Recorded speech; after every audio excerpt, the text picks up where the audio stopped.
নেশা ছাড়া অনেক কঠিন ব্যাপার। তো বলছি হুজুর অনেক চেষ্টা করলাম, পারিনি। একবার সিদ্ধান্ত নিয়েছি যে এই নেশা আমাকে ছাড়তেই হবে। তো কি করা যায়? আমি সেই সিদ্ধান্ত অনুযায়ী ইয়াবাতে প্রস্রাব করে, একটা ইয়াবা নিয়ে সেটাতে প্রস্রাব করে পলিথিনি পেঁচিয়ে এরপরে মানিব্যাগের ভিতরে রেখেছি। আর নিজের মনের কাছে আমি নিজের মনকে নিজে বললাম যে শুন, যদি তোমাকে ইয়াবা খেতেই হয় এই প্রস্রাব করাটা খাবে। আর আমি মনে মনে চিন্তা করেছি যে সম্ভবত এই প্রস্রাবের কথা চিন্তা করে আমার ভিতরে যে নেশা সেটা হয়তো জাগ্রত হবে না। কিন্তু হুজুর শেষ পর্যন্ত ওই প্রস্রাব করা ইয়াবাটা পর্যন্ত খেয়েছি, প্রস্রাব করা এই ইয়াবাটা পর্যন্ত খেয়েছি। আমি বললাম তারপর? বলছে হুজুর আজ 3 বছর হলো আলহামদুলিল্লাহ আপনাদের বিভিন্ন আলোচনা শুনি, লেকচার শুনি, আলহামদুলিল্লাহ আপনাদের বক্তব্য শুনি, এই যে মিডিয়ার মাধ্যমে আলোচনাগুলো শুনতে শুনতে কিছুটা আলহামদুলিল্লাহ লাইনে এসেছি এবং এতটা পরিবর্তন হয়েছি। আজকে 3 বছর ওই ইয়াবা তো দূরে থাক, বিড়ি সিগারেটের কাছেও যাই নেই। আমি বললাম যে কোন বক্তব্যগুলো সবচেয়ে বেশি আপনার জীবনটাকে পরিবর্তন করেছে? আমাকে বলেছে হুজুর একটা আয়াত আমার জীবনকে পাল্টে দিয়েছি। সেই আয়াতটা হচ্ছে কিয়ামতের মাঠে আল্লাহর সামনে দাঁড়িয়ে জীবনের হিসাব দিতে হবে। এই কথাটা যখন কলিজার ভিতরে ঢুকেছে আমি ওই নেশা, ওই সিগারেট আর ওই ইয়াবাকে লাথি মেরে আমি আল্লাহর পথে এসেছি। আল্লাহু আকবার। এই জন্য তো বলি যুবক ভাই, মাঝে মাঝে কবরস্থানে যাবেন, মাঝে মাঝে হসপিটালে যাবেন।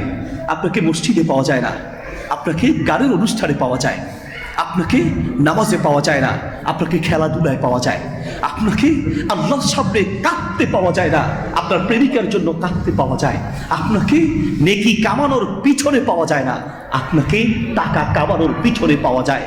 প্রিয় বন্ধুগণ, আল্লাহ সুবহানাহু ওয়া তাআলা বলছেন ইন্নাল ইনসানা লাকানুদ, এই দুনিয়ার মানুষ বড় নাফরমান। মানুষের চেয়ে নাফরমান কোন প্রাণী পৃথিবীতে আরেকটা হতে পারে না, ঠিক কিনা? যেই আল্লাহ তোমাকে চোখ দিয়েছে সেই আল্লাহর দেয়া চোখ দিয়ে তুমি আল্লাহর বিরুদ্ধে দেখছো। যেই আল্লাহ তোমাকে কান দিয়েছে সেই কান দিয়ে, আল্লাহর দেয়া কান দিয়ে আল্লাহর কথা শোনার তোমার টাইম নেই। তুমি তোমার প্রেমিকার কথা শুনছো, তুমি তোমার ওই নাচের গানের আওয়াজ শুনছো। যেই আল্লাহ কান দিয়েছে সেই কানটা আল্লাহর পথে খরচ না করে আল্লাহর কথা শোনার মতো সময় তোমার নাই। যেই আল্লাহ তোমাকে কপাল দিয়েছে সেই কপাল দিয়ে আল্লাহকে সিজদা করার সময় তোমার নাই। যেই আল্লাহ তোমাকে পা দিয়েছে এই পা দিয়ে আল্লাহর মসজিদে আসার সুযোগ তোমার হয় না। যেই আল্লাহ তোমাকে হাত দিয়েছে সেই হাতটা আল্লাহর সামনে নামাজে বাঁধার সুযোগ তোমার হয় না। যেই দেহ আল্লাহ তোমাকে দিয়েছে সেই দেহটাকে রুকুতে গিয়ে সিজদায় গিয়ে আল্লাহর সামনে অবনত হওয়ার সুযোগ তুমি পাও না। তোমার চেয়ে নাফরমান তামাম দুনিয়াতে আরেকটা হতে পারে না, ঠিক কিনা? তামাম দুনিয়া আরেকটা হতে পারে না। তোমার মতো যুবক হসপিটালে বিছানা ক্যান্সারে কাতরাচ্ছে, তোমার মতো যুবক শোনো নাই ওই যে চট্টগ্রামের সীতাকুণ্ডে যে যুবকগুলো দুনিয়ার থেকে বিদায় হলো, বিবাহ ঠিক হয়েছে, কয়দিন পরে বিয়ে করবে, দুনিয়ার থেকে বিদায় হয়ে গেল। বিয়ে করেছে মাত্র 2 মাস হয়েছে, মাত্র 2 মাসের স্ত্রী রেখে দুনিয়ার থেকে বিদায় হয়েছে। তোমার মতো কত যুবক দুনিয়ার থেকে বিদায় হলো। সেই লোকটা তুমিও হতে পারতে। সেই সীতাকুণ্ডের ফ্যাক্টরিতে আগুন লেগেছে, তোমার ঘরে আগুন লাগতে পারে, তুমিও দুনিয়ার থেকে বিদায় হতে পারো। তুমি যেই মুহূর্তে এখানে বসে কথা শুনছো ঠিক এই মুহূর্তে পৃথিবীর বহু যুবকের লাশ রাস্তার পাশে অ্যাক্সিডেন্ট করে রাস্তার পাশে পড়ে আছে, ঠিক কিনা? তুমি যে সুস্থ আছো আল্লাহর কসম, তুমি যে সুস্থ আছো, তুমি যে জীবিত আছো, আমি যে কথা বলতে পারছি, আমি যে সুস্থ আছি, আমি যে দেখতে পাচ্ছি, আমি যে শুনতে পাচ্ছি, আল্লাহর কসম এটা কার দয়া? এটা আল্লাহর দয়া, এটা আল্লাহর দয়া। একজন মানুষ যদি সত্যিকার অর্থে তার উপরে আল্লাহর কি দয়া আছে, যদি এই কথাটা বুঝতো, কোনো ব্যক্তি নামাজ না পড়ে থাকতে পারে না। বিশ্বাস করো কয় হুজুর আমাকে নামাজের টাইম একটু ডেকে দিয়ে, মা আমাকে নামাজের সময় ডেকে দিও, বাবা আমাকে নামাজের সময় ডেকে দিও। তোমার কলিজার ভিতরে যখন আল্লাহর ভয় ঢুকবে আর তোমার প্রতি আল্লাহর যে কি পরিমাণ দয়া আছে এই কথাটা যখন তুমি কলিজা দিয়ে উপলব্ধি করবে, বিশ্বাস করো নামাজের জন্য তোমাকে ডাকতে হবে না, তুমি নিজে উঠে আগে আগে মসজিদে দৌড়াবে, ঠিক কিনা? আগে ভিতরে ঢুকাও, তুমি আল্লাহর কত দয়ার ভিতরে আছো, কত দয়া আছো। বেশি কিছু লাগবে না, খালি ব্রেইনে যদি একটা ব্রেন ক্যান্সার দিয়ে দেয় সব শেষ। এখন মসজিদের জন্য দানের কথা বললে নিজেকে জরিমানা মনে করো। যাকাত দেওয়ার কথা বললে কত মানুষ যে আমাদেরকে মাসালা জিগায়, এমন ভাবে জিজ্ঞেস করে, না দিয়ে পারলে মনে হয় ভালো হইতো। হুজুর মাত্র 20 লাখ টাকা ব্যাংকে রাখছি হুজুর, এগুলা দিয়ে কোনো রকম চলি হুজুর, আমার তো আলাদা ইনকাম নাই, তো জাকাত হুজুর আমারও দিতে হবে। হ্যাঁ, তোমারও দিতে হবে, কারণ তোমার যে 10 লাখ 20 লাখ 5 লাখ টাকা আছে, আল্লাহ তোমাকে এটা দয়া করে রাখার তৌফিক দিয়েছেন। যদি একটা মাত্র এমন রোগ দিয়ে দেয়, সেই একটা রোগ তোমার ওই 20 লাখ টাকা নয়, তোমার পুরো সম্পদ বিক্রি করে রোগের চিকিৎসা হতো না, ঠিক কিনা? তুমি যে রাখতে পেরেছো, কার দয়া? আল্লাহর দয়া, আল্লাহর দয়া। জাহান্নামীরা জাহান্নামে যাওয়ার পরে আল্লাহর কাছে আবদার করে বলবে, রব আর একটা বার সুযোগ দাও, যদি দুনিয়ায় আবার ফিরে যেতে পারি একদম সোজা হয়ে যাব, একদম ভালো, তুমি যা বলবে তোমার কথা মতো চলবো, আর কারো কথা চলবে না, সব ঠিক হয়ে যাবে, একবার সুযোগ দাও। আল্লাহ কোনো সুযোগ দিবে না, কারণ প্রতিটা মিনিটে আপনাকে সুযোগ দেওয়া হচ্ছে, প্রতিটা মিনিটে। আপনি কি মনে করছেন ওই যে আগুন লেগে যে মানুষগুলো মারা গিয়েছে, ওই যে সিলেটে বন্যায় যে মানুষগুলো মারা গিয়েছে, সেই মানুষটা আপনিও হতে পারেন? পারেন না? আপনি এখানে বসে আছেন, এই মুহূর্তে স্ট্রোক করে দুনিয়ার থেকে আপনিও বিদায় হতে পারেন, কিন্তু আপনি যে জীবিত আছেন আপনার ক্ষমতায় নয়, আপনার সতর্কতা নয়, আল্লাহ আপনাকে সুযোগ দিচ্ছেন আর বারবার ডাকছেন, ইয়া আইয়ুহাল ইনসান মা গররাকা বিরব্বিকাল কারীম, ও বান্দা আমি দয়াময় আল্লাহর ব্যাপারে কোন জিনিস তোমাকে ধোঁকায় ফেলে দিয়েছে, আমি দয়াময় আল্লাহকে কোন জিনিস তোমাকে ধোঁকায় ফেলে দিয়েছি, কেন আমাকে ভুলে গেলে? যে আল্লাহ তোমাকে মায়ের পেটের মধ্যে কোথায় কি লাগবে তোমার কে দিয়েছেন? কে? একবার বলি নাই আল্লাহ দুইটা চোখ এইভাবে সুন্দর করে দাও, আল্লাহ কানগুলো এত সুন্দর করে দুইটা কান দাও, আল্লাহ হাতগুলোকে দাও, আল্লাহ আমাকে তোমার সৃষ্টির সেরা জীব মানুষ বানাও, একবারও তো বলি নাই, বলেছি? আল্লাহ দয়া করে দিয়েছি, কিচ্ছু লাগবে না, একটা মাত্র অঙ্গ যদি অকেজো করে দেয় শেষ, সারা দুনিয়া শেষ। কথা বলো ঠিক কিনা? কার ধোকায়? বিবির ধোকায় পড়েছেন, সন্তানের ধোকায়, বন্ধুর ধোকায়, বিপদে পড়েন, কোথায় স্ত্রী, কোথায় সন্তান, কোথায় আপনার বন্ধু, কেউ থাকবে না। করোনা দেখেন নাই? করোনা এসে ফেরি সোনাগাছির কথা বলছি, বাবার কাশ হয়েছে, কাশ, জ্বর আর কাশ হয়েছে, সর্দি হয়েছে আপনার, তো সন্তানরা মনে করেছে জ্বর যেহেতু, আবার ঠান্ডা, আবার কাশি করোনার লক্ষণ। যে কলিজার টুকরা ছেলে আর মেয়ের জন্য সারা জীবনটা বাজি রেখে সব শেষ করেছে, সেই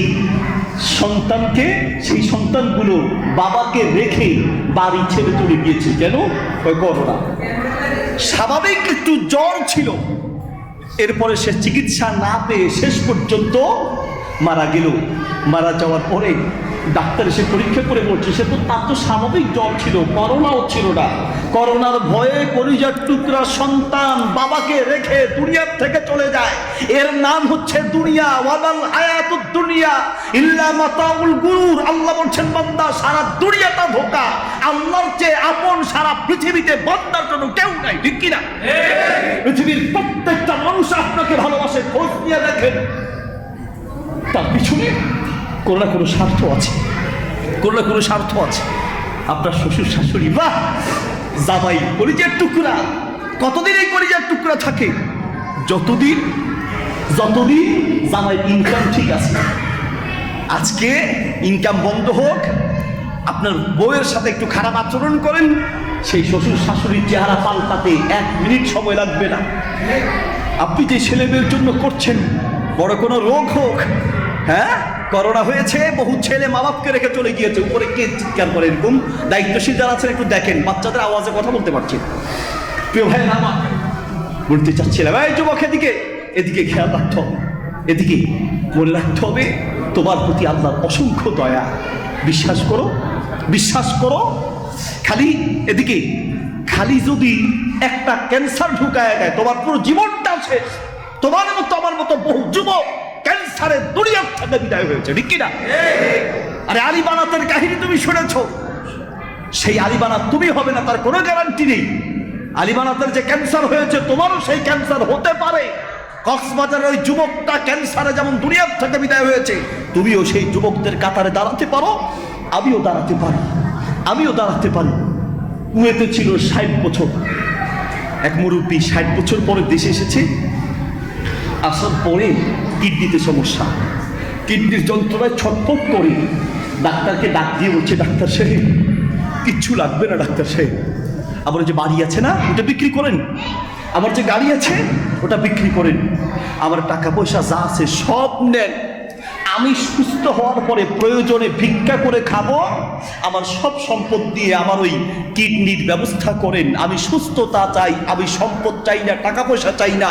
এই দুনিয়ায় আল্লাহর কসম লাখ লাখ কোটি টাকার বান্ডিলের চেয়ে আপনার সুস্থতা সবচেয়ে বড় দামি নিয়ামত। এইভাবে কোটি টাকার বান্ডিল দিয়ে যদি নিজেই শেষ হয়ে যান, আপনি যে সুস্থ আছেন, আল্লাহ সুবহানাহু ওয়া তাআলা বলছেন, এদিকে আল্লাহর নবী সাল্লাল্লাহু আলাইহি ওয়াসাল্লাম বলছেন, হাদিস সহিহ বুখারীতে আছে, হাদিস মুসনাদ আহমদে আছে, নি'মাতান মাকবুলুন ফীহিমা কাসীরুম মিনান নাস আস-সিহাতু ওয়াল ফারাগ। এই দুনিয়ার মানুষ দুটি ব্যাপারে ধোঁকায় পড়ে আছে, দুটি ব্যাপারে দুনিয়ার অধিকাংশ মানুষ ধোঁকায় পড়ে আছে। এক, আসিহাতু সুস্থতা, দুই আল ফারাগু সময়, সময়টাকে কাজে লাগায় না, আর হচ্ছে সুস্থতা এটার কদর করে না, এটার কদর করে না। ইকতানিম খামসান ক্বাবলা খামসিন, আল্লাহর নবী বলেন সিহাতা ক্বাবলা সাকাবিকা, তুমি অসুস্থ হওয়ার আগে তোমার সুস্থতার কদর করো। একদিনও হয়েছে আমাকে বলেন যে হুজুর আমি, আল্লাহ যে আমাকে দুটি চোখ সুস্থ রেখেছেন, আমাকে যে দুইটা কান সুস্থ রেখেছেন, আল্লাহ যে আমার হার্ট ভালো রেখেছেন, আল্লাহ যে আমার কিডনি এখনো সচল রেখেছেন, আল্লাহ যে আমাকে করোনা দেয় নাই, আল্লাহ যে আমাকে এখনো ক্যান্সার দেয় নাই, আল্লাহর সামনে পড়ে সেজদায় পড়ে চোখের পানি ফেলে 2 ঘন্টা কেঁদেছি হুজুর, শুকরিয়া আদায় করেছি, শুকরিয়ার জন্য আল্লাহর সামনে 2 ঘন্টা সেজদায় পড়েছিলাম, 1 ঘন্টা সেজদায় পড়েছিলাম। আপনার আমার জীবনে একবারও হয় নাই, ঠিক কিনা? আমরা কত বড় নাফরমান। আজকে বাড়িতে যাবেন, আমি যদি এই কথাগুলো আপনার পরিচয় ঢুকাতে পারি, আমার এই ভাষা যদি আপনাকে বুঝাতে পারি, আমার যদি তৌফিক হতো, আমি আপনার হাতটা ধরে আপনাকে বোঝাতাম কোন বাক্য দিয়ে বললে যে আপনি বুঝবেন। যদি জানতাম আমি সেই বাক্যটা বলতাম, কিভাবে বললে যে আমার কথাগুলো আমি আপনার পরিচয় ঢুকাতে পারতাম, তাহলে আমি সেই কথাগুলো সেই ভাষায় বলতাম। আবার বোঝানোর কোনো ভাষার কমতি থাকতে পারে, কিন্তু আমি অনুরোধ করে বলছি ভাই, বিশ্বাস করেন আপনি যে সুস্থ আছেন, আল্লাহর দয়ায় সুস্থ আছেন।